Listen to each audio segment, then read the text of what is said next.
today on Ag News Daily.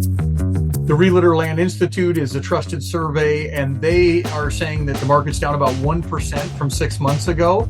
Now go back to 2020, we rose up about 40%. After we rose up that 40%, 24 kind of went down, and we were down about 5% across the Midwest. And then this last year, I've seen some strength coming back, actually. Welcome back to the weekly edition of the Ag News Daily Podcast. Delaney is probably where she'd rather be, far, far away from me today as we record this. That's true, Tanner. That's usually the case. Welcome to November. Happy Turkey Month. Excited to get closer and closer to one of my favorite holidays. Is Thanksgiving your favorite holiday, Delaney? It's not, but it's probably up there at the top because of all the good food you get to eat. Well, hopefully this year, I enjoy the Thanksgivings that don't include snow. And hopefully this year we don't have snow. But I will tell you what, here in the Midwest, we are bracing for a series of a couple of fast-moving clipper systems that will pass through the next couple of days. One of those systems this weekend will pull in very cold air. That shot of cold air will drop temperatures for a short stretch of time. We also have precipitation that, with that cold air moving over the area, could produce snow, especially as it gets closer to the Great Lake region. It's expected to produce lake effect snow in some of those areas that they typically see this time of year. Winds are going to stay breezy with each system, and most of the areas outside of the Great Lakes will just see some limited precipitation. So that's good news. The overall conditions will remain favorable for farmers that are trying to finish up harvest and some of their fall field work. However, some very dry soil areas continue to be a concern across parts of the Midwest and into the Corn Belt. Agronomists are saying, Delaney, that it's important to monitor your soil moisture before the ground freezes for the winter, because that could have an impact on your planting conditions next spring. So we'll keep an eye on those systems and hopefully next week not report on very much snowfall this early in the year. Well, due to the ongoing shutdown, there are just 3 crop progress reports remaining for 2025, with the final one scheduled for November 24th. So we may not have another crop report this year. In place of official data, a Reuters poll of 9 analysts estimates U.S. corn harvest progress is at about 83% as of November 2nd, compared to 91% last year and a 5-year average of 75%. Soybean harvest was pegged at 91%, according to that poll, slightly behind last year's 94% average, but above the 5-year average of 85%. Winter wheat planting is estimated at 91%, according to the poll, and the USDA's National Agricultural Statistics Service plans to release several reports in November, including the monthly Crops and Supply Demand Report, or WASD. So we should see that published on November 14th, according to the agency's website, Tanner. Well, hopefully we get to see that. We also saw a couple of updates in regards to the legality of tariffs. The U.S. Supreme Court is weighing in on that legality that's imposed a tariff on nearly every U.S. trading partner under President Donald Trump. Justices heard oral arguments Wednesday, and according to The Guardian, even conservative members of the court questioned the administration's justification for these duties. The White House used the 1977 International Emergency Economic Powers Act to impose these tariffs, including steep duties on imported steel. Lower courts have already ruled against the administration, prompting this appeal now to the nation's highest court. Meanwhile, the Senate voted 52-48 in the national emergency President Trump declared to reinforce a 50% tariff on Brazilian beef imports. 5 Republican senators joined the Democrats to support this resolution, which Politico reported is one of the 3 measures aimed at rolling back tariffs on Brazil, Canada, and other nations. The vote, however, was largely symbolic, as the House Republican leaders have delayed a vote on this issue now until March.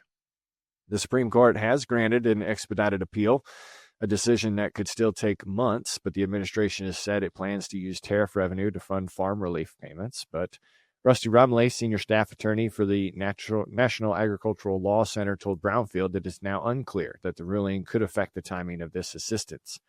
He added President Trump's first term, the USDA used Commodity Credit Corporation to disperse these payments, but that funding is currently running low. AgWeb then reported that the USDA Deputy Secretary Stephen Baden recently confirmed that the aid will not be distributed until after this government shutdown ends. So a lot of uncertainty in those updates, Delaney. A lot of uncertainty around air travel as well. So fingers crossed I make it home this next week. But continuing on here with some tariff news, the U.S. Department of Agriculture has come under scrutiny after transferring $13 billion from the Commodity Credit Corporation into a farmers support program, funds which will fund some key programs. This was a move that was made without notifying Congress, which is why it has caused such a taboo. The CCC traditionally funds key programs like conservation payments, dairy margin coverage, and price supports, but the government executive reports that announced that transfer has left some of those programs facing shortfalls.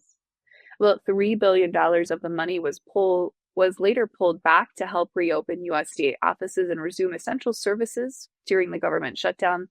However, roughly $10 billion remains unused under the office of the Secretary, awaiting activation of the new tariff relief program. Senator Patty Murray of Washington, a senior member of the Senate Appropriations Committee, criticized the move, saying it undermines vital farm programs and concentrates financial control within the USDA without proper congressional oversight. We've got plenty of updates this week, which is great. The U.S. Labor Department has confirmed that the Office of Foreign Labor Certification will resume processing H-2A temporary ag labor applications, despite the government being shut down. The decision comes after Western Growers Association sent a letter to the White House urging immediate action, citing major disruptions that the producers rely on these seasonal workers for. Western Growers representatives met with senior administration officials last week to discuss the impact that the shutdown is having on providing data and estimation of farm losses tied to the delay of H-2A approvals. That information was key to the administration's decision to restart this program. According to page 18 of the Labor Department's updated shutdown contingency plan, the agency will begin processing prevailing wage determinations and labor certification applications as soon as next week. So good news there. Well, a new coalition at a national level here is called Grow It Here, which has launched a new campaign spotlighting America's growing farm labor shortage and calls for long-term workforce reform. The coalition says the current labor system isn't sustainable, with many farmers struggling to stay in business.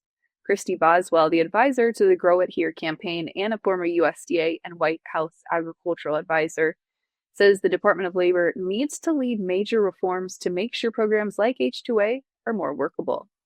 Research from Michigan State University shows that half of all U.S. farmers can't hire the workers they need, leaving an average 20% labor gap on farms. USDA data shows that nearly 70% of all crop workers between 2020 and 2022 were foreign-born, and the number of H-2A visa workers was increased more than sevenfold since 2005. Grow It Here represents farmers and livestock and dairy and fruits and vegetables, the entire gamut of the industry, and plans to host listening sessions nationwide to push for a more reliable long-term agricultural workforce. And Tanner, that is not a battle I would want to fight. That is a long and tenuous process. We have had labor issues here in the United States. Speaking of long and tenuous, the relationship between U.S. and Chinese leaders is just that. But after last week's meeting between them, China has confirmed it will suspend retaliatory tariffs on several American imports, including farm goods. But U.S. soybeans will still be facing a 13% tariff. Reuters reports China's State Council will remove duties of up to 15% on some ag products starting in November, on November 10th. However, 10% tariffs imposed earlier in response to the U.S. Liberation Day, duties will remain in place. Traders say that even with the reductions, U.S. soybeans still remain more expensive than Brazilian shipments, which will continue to dominate their global demand. As part of a broader deal reached, though, between President Trump and Chinese President Xi Jinping, China has agreed to suspend all retaliatory tariffs announced since early March of this year. The suspension covers U.S. exports such as chicken, beef, pork, dairy, corn, wheat, cotton, sorghum, fruits, and vegetables. They've also committed to purchasing 12 million metric tons of U.S. soybeans by the end of this year, 25 million metric tons annually from 26 through 28, volumes that were similar to pre-trade war levels. In exchange, USDA will extend certain Section 301 tariff exclusions through November of 2026. A little progress, Delaney. Well, it might be some of the trade deals we've gotten, but farmer sentiment improved slightly in October, according to the CME Purdue University Economy Barometer. So let's find out why. The index rose 30 points from September to a reading of 129, driven mainly by stronger views on current conditions. The index of the current conditions climbed 8 points to 130, while future expectations were mostly unchanged at 129. The data shows a divide, of course, between livestock and crop producers. Livestock farmers remaining more upbeat thanks to stronger beef profits, while crop producers report tighter margins and a more pessimistic outlook. The Farm Financial Performance Index fell sharply to 78 in October, down 10 points from September, and more than 30 points below May's level. Crop producers expect profits to fall well below last year, while livestock producers anticipate steady financial performance. Despite weaker overall financial expectations, the Farm Capital Investment Index rose 9 points to 62, fueled by, again, optimism in the livestock sector. When asked how they would use potential USDA aid payments, over half of the farmers said they would pay down debt, while a quarter said they would strengthen their working capital. Uncertainty continues here, as 58% of farmers said tariffs would strengthen the economy, which was down from 70% earlier this year, but twice as many producers in the spring remain unsure about their long-term impact. Yeah, hopefully more certainty comes for growers before the 26 crop gets put into the ground. We did see the overall Rural Mainstreet Index fell below growth neutral for the 8th time this year. It dropped to 34.6 in October, its lowest level since May of 2020. The survey conducted amongst bank CEOs in rural areas across 10 Midwestern states reflects the ongoing challenges in agriculture. Creighton University economist Ernie Goss said weak commodity prices for grain producers continue to dampen that economic activity within this region. Other indicators point to persistent stress on the rural economy. Farmland prices fell below growth neutral for the 17th time in 18 months, while farm loan delinquency rates rose 1.6%, up from 1.1 in June. The Farm Equipment Sales Index improved slightly from 18.8 to 15, improved slightly to 18.8, up from 15.2. That's now remained below growth neutral for 26 consecutive months. But despite the challenges, 72% of bank CEOs say they believe Donald Trump's approach to China is about right, even as tariffs contributed to this broader economic volatility. Well, this is certainly a time when a lot are thinking about maybe health and wellness, and the American Farm Bureau is no exception. They've announced that they're expanding their Farm State of Mind initiative by partnering with the Farm Family Wellness Alliance to launch the Farm State of Mind Alliance. AFBF President Zippy Duvall says the move comes at a critical time for rural mental health, with farmers and ranchers facing economic uncertainty. He says, like, quote, they haven't seen in a generation. Duvall says the Farm State of Mind resources have already made a difference for many, and the new alliance aims to broaden that support by bringing more organizations into the effort. National Farmers Union President Rob LaRue, whose group is part of the alliance, emphasizes the importance of the message.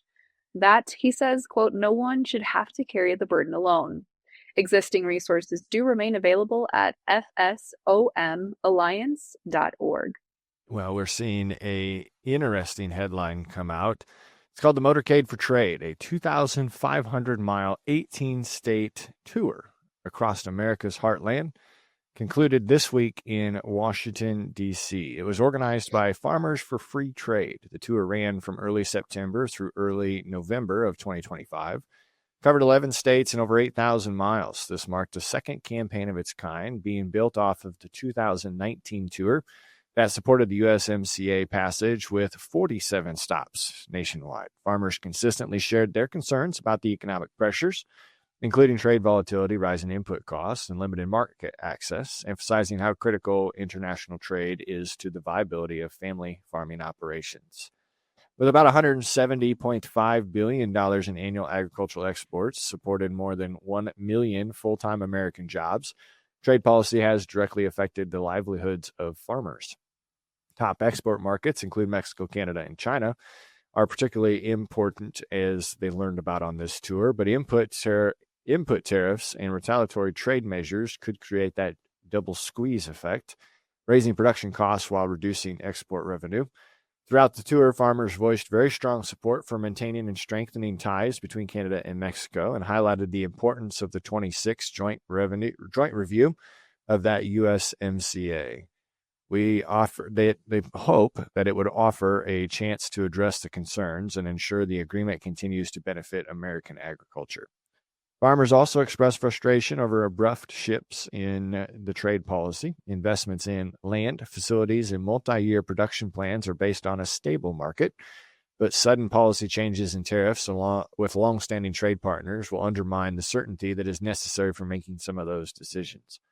This motorcade for trade reinforced a consistent, predictable trade agreement, making it essential for the future of U.S. ag and the stability of rural ag communities. So interesting there, some boots on the ground results during that trip, Delaney. All I keep thinking is, who gets to name all of these different programs and acronyms? I'm glad it's not me.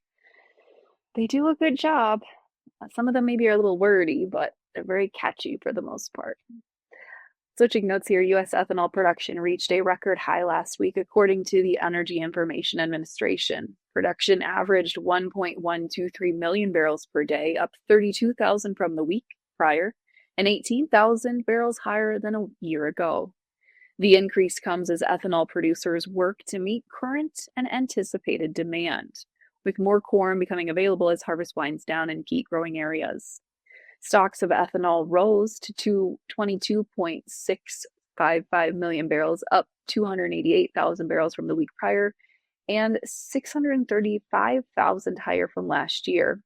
Iowa State University's Center for Agricultural and Rural Development says estimated operating margins for the average Iowa plant have declined slightly, but remain positive and above year-ago levels.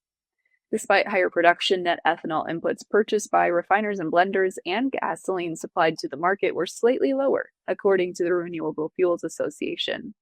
U.S. ethanol exports averaged 107,000 barrels per day, down 68,000 barrels from the previous week and roughly flat compared to a year ago. The USDA said they will provide updated corn for ethanol projections in their November 14th FOSD report. So we should see some updated data there. The National Wheat Foundation announced its winners of the 2025 National Wheat Yield Contest at its fall meeting earlier this week. This is marking the contest's 10th anniversary. This year's competition drew 465 entries, including 30 in digital yield categories. Record high yields were reported in winter dry land and spring irrigated land, with 17 repeat winners and 11 first-time winners. Delaney. The contest also evaluates wheat quality, with soft wheat tested in Portland, Oregon, hard wheat tested in Kansas City. The director, Ian Osborne, says that it demonstrates high-yield growers can also produce top-quality wheat, while Chairman Gary Broyles highlighted winners from both traditional and new wheat states.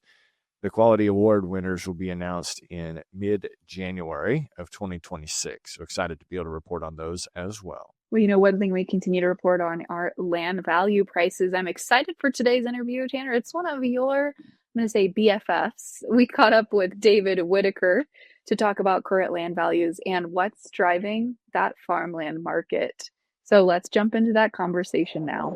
Well, folks, we're having a very familiar voice and face onto the podcast this week with David Whitaker, also one of the co-hosts for Farm for Profit and the land auction guy. He is the guy if you need answers on what's going on in the land community. David, thanks for joining today. Glad to be here. Thanks for having me. So I know you have a pretty heavy emphasis on Iowa farmland, but we've been reporting here with the last few months about just softening farmland values in general. Give us the 10,000 foot overview of where things sit from your perspective. So just to start off with a fact, $10,915 is your average price per acre across the Midwest. That's me cataloging a sales count of about 63,000 sales across the Midwest. So the Realtor Land Institute is a trusted survey, and they are saying that the market's down about 1% from 6 months ago. Now go back to 2020, we rose up about 40%. After we rose up that 40%, 24 kind of went down, and we were down about 5% across the Midwest. And then this last year, I've seen some strength coming back, actually. So the markets are emotion, but it's getting, it seems to be strong right now. And so walk us through a little bit about some of the farmland sales that you've been seeing here as of late. Are we seeing trends of continued strength? Are we seeing some prices softening? Walk us through. I know you've got new sales, it seems like almost every day. Sure. The blanket statement, Delaney, is good stuff sells good, medium stuff sells medium, and bad stuff sells bad. So the better the quality of ground. So I always say square, flat, and black is like tall, dark, and handsome. If it's easy for the farmer to go in and operate, those prices are staying really strong. So in Iowa, we have a productivity index or a CSR score.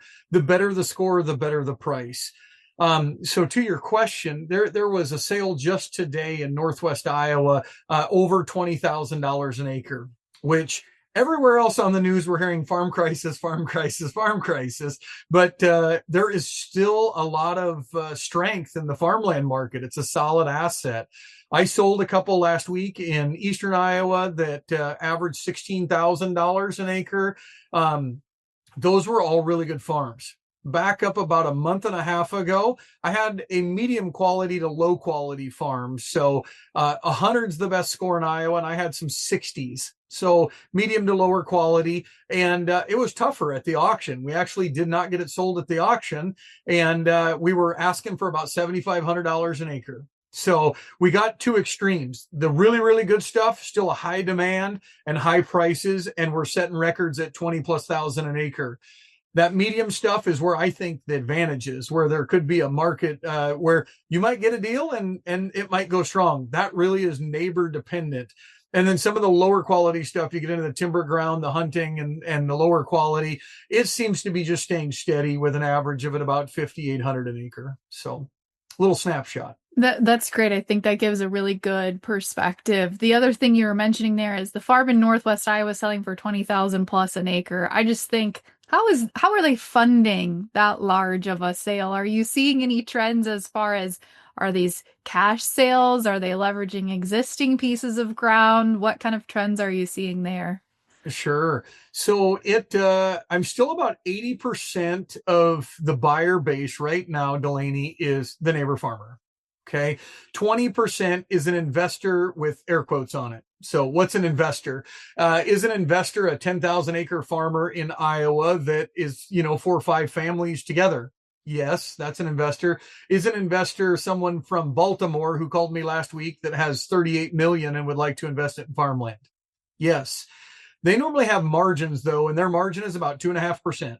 So they want to at least make 2.5%. They want to make 5%, but 2.5% is what most people strive to make on farmland with cash rent. Now we know commodity prices are lower, and we know that inputs are higher. So our margin as farmers is less. So can we pay as much cash rent? No. So that means that those buyers that are the investors, we'll talk about the 20% for just a second, they have a limit, and their limit is only so much. So the trend that I've seen is actually the neighbor farmer is outbidding them. So that's who's kind of buying. How are they affording it? The only thing I can put to it is a couple of things. Dollar cost averaging. So if you bought land, we'll use Farmer Bob. Farmer Bob in Western Iowa bought land back in 1980s. He paid $500 an acre, and he currently owns about 1,000 acres. He wants to expand. And even though interest rates are high and prices are high and commodity prices are low, how can he afford it? How can he pencil it? Well, take that $500 an acre that was paid off now for the past 20 years. There is old money. So Iowa State tells us 82% of farms are paid for free and clear, Delaney. This is Iowa specific. But if there's all that old money out there, no matter whether it's Kansas or Nebraska or Iowa, They bought those farms, and there's just wealth that was paid for long ago. And so now we dollar cost average. So we buy a farm that's twice as much as it should be, $20,000 an acre, should have been 10. And we're paying double that. Well, when they do the math on what did it cost to pencil this throughout the year, they're averaging that over the other 1,000 acres. Well, on this acres, we just pay taxes. On these acres, we just pay taxes. And on a handful we get from grandma, we still rent from grandma at a really low cash rent. So when we average them all out, it still is actually cheaper than cash rent would be. That's the way it works. The other thing is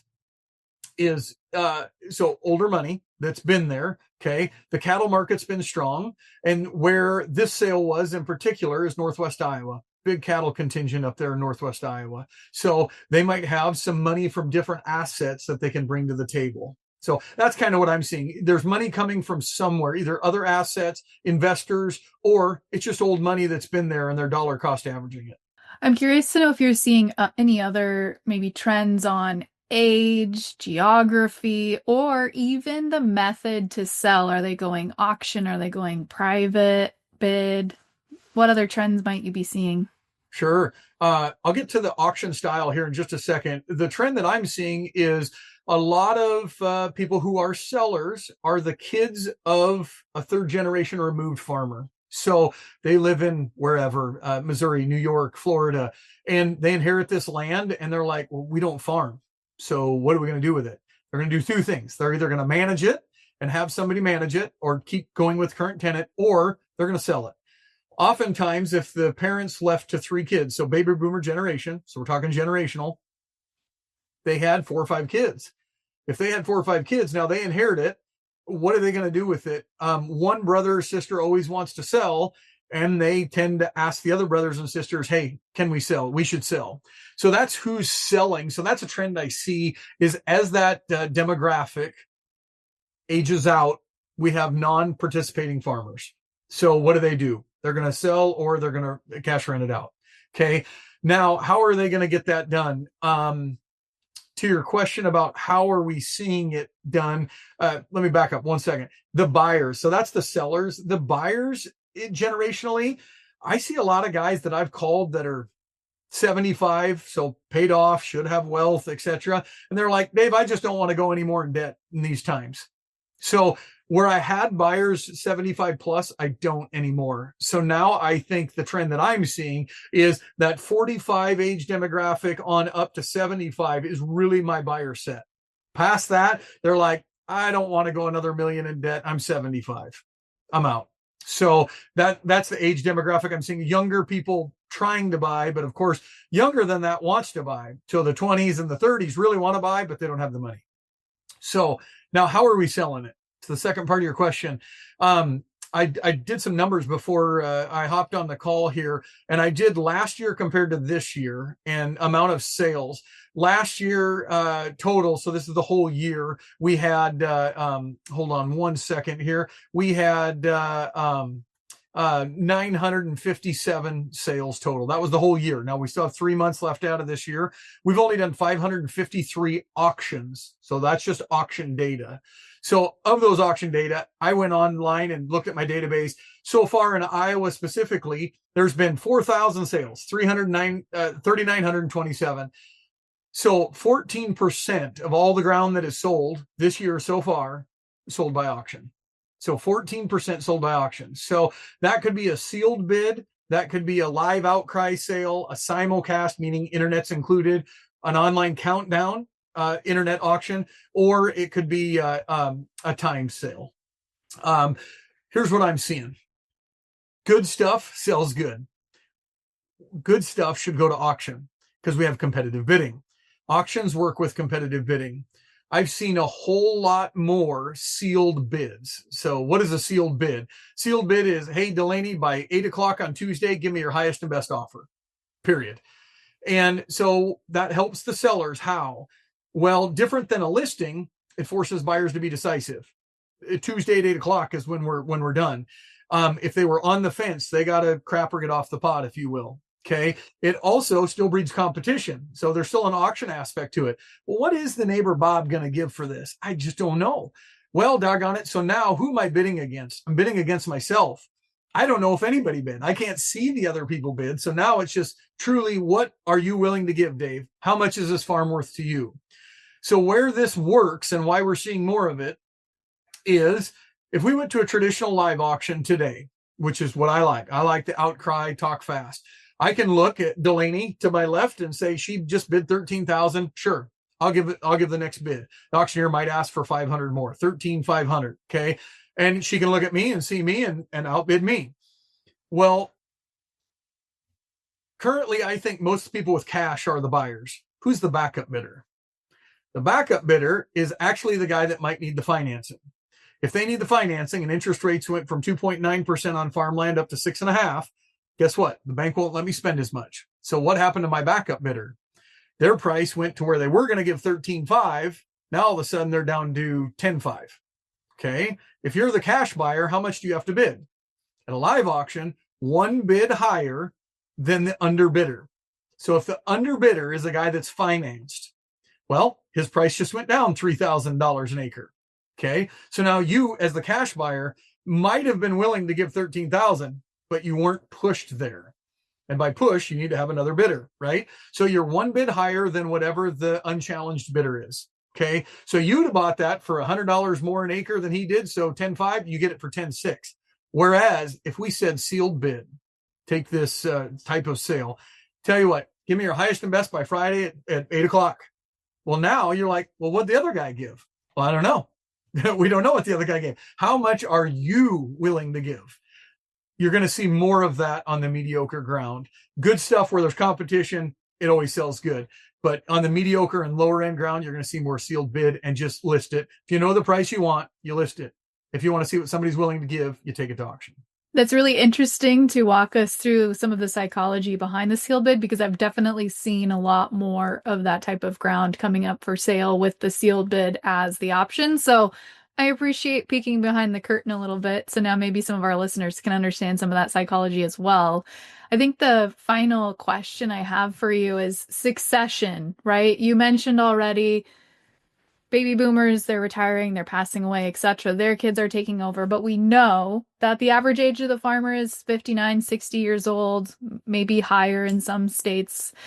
How do you see succession planning and the amount of farmland available playing out here over the next 5 to 10 years? There is going to be a whole lot of farmland moving somewhere. Of course, we had the largest demographic that is now getting older and older, and they're going to transition to the next generation. As they do, I heard a statistic the other day, and I don't quote me on this, but it was like only 18% of people have a succession plan. Okay, so if only 18% of those hundreds of thousands of acres that are going to move have a plan, what happens to it? Most of it, now a plan can be as easy as a will or a trust, or, as we get to some of these bigger numbers, they'll have sunsets and LLCs and S corps. And, those are the people we think have the succession plan because they farm 10,000 acres and there's a lot of money moving. But even the smallest people with 100 acres, I think should have a plan, because those 100 acres really add up anymore, more than they did in an era before. In the 80s, it was worth, $60,000. Now we're meeting limits that are 1.5, 5 million, 6 million, with just your average estate. So I think more people should do succession plan, but that's a hard conversation to have. And so if that statistic is right, and I don't remember where I heard it, but 18% of the people out there have that, we got a lot of, well, what are they going to do? What are they going to do? So we have a lot of young farmers that would really like to figure out what they're going to do. My best advice for that, I actually did a poll on social media. When should we talk to the family if we want to buy that ground or farm it? It should happen when they're alive. Okay, so we should get in there and say, I just want you to know I express interest, that I sure would like to be in front of this. So it's not the first time at the funeral that you're hearing that I would like to buy it, or I would like to farm it, or something like that. So I challenge all your listeners and anybody, any age demographic, to get in front of it. If you haven't had that conversation, go have that conversation, even if it's just a I'm interested someday. I'm not saying, I want to kick you out now or anything. I just someday I'd really be interested. I think that's the conversation that we need to have. Awesome. Well, David, before I let you go, I know you're really active on social media. If people want to continue following along with you for tips and tricks, what's the best place to go to find you?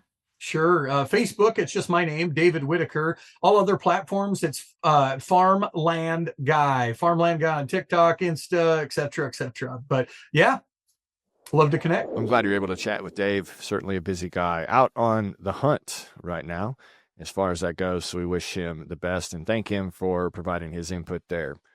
Global nitrogen markets remain tight. India's recent urea tender fell short, buying only 430,000 tons of a 2 million ton target.